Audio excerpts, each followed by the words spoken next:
बहराइच में दिल दहला देने वाला सनसनीखेज कांड।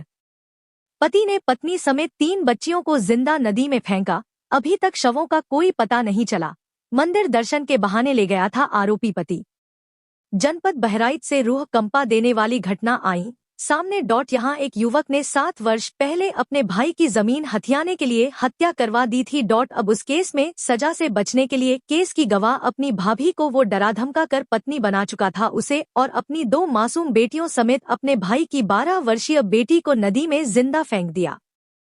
पुलिस ने मामला दर्ज कर छानबीन की और आरोपी को गिरफ्तार कर लिया। घटना में शामिल उसके एक अन्य साथी की तलाश की जा रही है।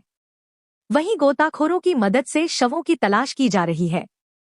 सूत्रों के अनुसार थाना मोतीपुर क्षेत्र के रामीपुरवा दाखिला पकड़िया दीवान अनिरुद्ध कुमार को पुलिस ने गिरफ्तार किया है। अनिरुद्ध पर आरोप है कि उसने पत्नी सुमन समेत 3 मासूम बेटियों, जिनमें उसकी 2 बेटियां अंशिका व लाडो और भाई की बेटी नंदिनी शामिल हैं, उन्हें जिंदा नदी में फेंक दिया। इस संबंध में थाना मोतीपुर क्षेत्र के चौधरी गांव के रहने वाली रंपता पत्नी राम कैलाश पुलिस से प्रार्थना पत्र के माध्यम से शिकायत की थी।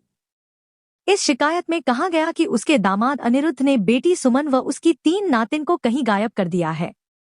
सूचना के बाद पुलिस ने विवेचना शुरू की और आरोपी पति अनिरुद्ध को गिरफ्तार कर सख्ती से पूछताछ करने पर अनिरुद्ध ने चारों की हत्या की बात कबूल कर ली। दुर्गा प्रसाद तिवारी अपर पुलिस अधीक्षक ग्रामीण ने बताया कि मुख्य आरोपी अनिरुद्ध साल 2018 में अपने भाई की हत्या का आरोपी था। उसने जमीन के लालच में अपने भाई की हत्या करा दी थी। भाई की हत्या केस में उसकी पत्नी सुमन, जो पहले आरोपी की भाभी थी, वह केस की मुख्य गवाह थी।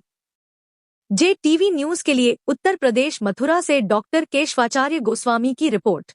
देखिए, थाना मोतीपुर में एक सूचना प्राप्त हुई कि एक युवती और उसकी 3 बच्चियां गायब हैं और उसकी युवती की मां की तरफ से 19/8/25 को थाना मोतीपुर में एक लिखित तहरीर दी गई, जिसमें यह बताया गया कि उसकी बेटी को उसका पति, जो पहले उसका देवर था, उसने और उसके एक साथी ने मिलकर के उसकी बेटी और 3 बच्चियों को, जो उसकी बेटी की 3 बेटियां थी, उनको हत्या करने की नीयत से कहीं गायब कर दिया है। और इस मुकदमे को तत्काल अभियोग पंजीकृत किया गया और गंभीरता से इसके अनावरण का प्रयास किया गया। उस क्रम में जो नामित अभियुक्त अनिरुद्ध था, उसकी गिरफ्तारी की गई और उससे जब पूछताछ कड़ाई से की गई तो उसने उक्त घटना को कबूल करना बताया। और मोटिव यह था कि अनिरुद्ध जो है, इसके भाई संतोष की हत्या 2018 में हुई थी, जिसमें अनिरुद्ध मुख्य षड्यंत्रकारी के रूप में जेल गया था। जेल से आने के बाद में इसने अपने भाई संतोष की बीबी को अपनी पत्नी के रूप में रख लिया था और उससे 2 बच्चियां भी पैदा हुई थी। एक बच्ची पहले भाई से थी। इस प्रकार से 3 बच्चियां थी।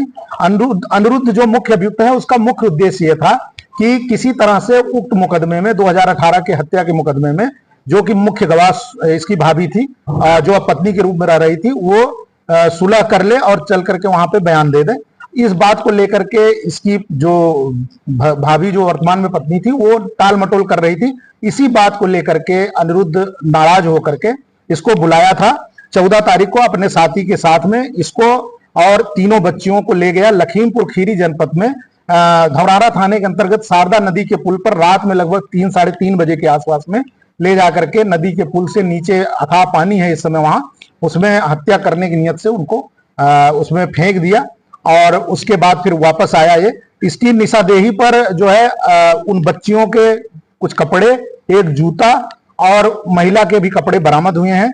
और जहां ये जिस क्षेत्र में गया था, जो इसने बताया है, उसके हिसाब से हमको कुछ कैमरे में एविडेंसेज मिले हैं, कुछ अन्य महत्वपूर्ण एविडेंसेज मिले हैं, जिसके आधार पर उक्त घटना की पुष्टि हो रही है। वर्तमान में हम लोग डेड बॉडी की तलाश कर रहे हैं। जो भी उस शारदा नदी से जुड़े एडजॉइनिंग थाने हैं और जिले हैं, सभी के संपर्क में है। अभी डेड बॉडी हमें नहीं मिल पाई है, लेकिन हमने जो मुकदमा लिखा था 140(1) हत्या के इरादे से किसी का अपहरण करने का, उसमें हमने वर्तमान में हत्या और साक्ष्य मिटाने की धारा को भी जोड़ करके आज इसे माननीय न्यायालय के समक्ष पेश कर रहे हैं। और इसका जो दूसरा मित्र है, उसको भी हमने ट्रेस कर लिया है, जो अभियुक्त था इसमें, उसे भी जल्द ही गिरफ्तार कर लेंगे। आज इसे माननीय न्यायालय के समक्ष पेश किया जी, 2 अभियुक्त थे। हाँ, दारू। JTV न्यूज से जुड़े रहने के लिए हमारी खबरों को लाइक और शेयर करें, हमारे चैनल को सब्सक्राइब करें और अपडेट रहे हर छोटी बड़ी खबरों से।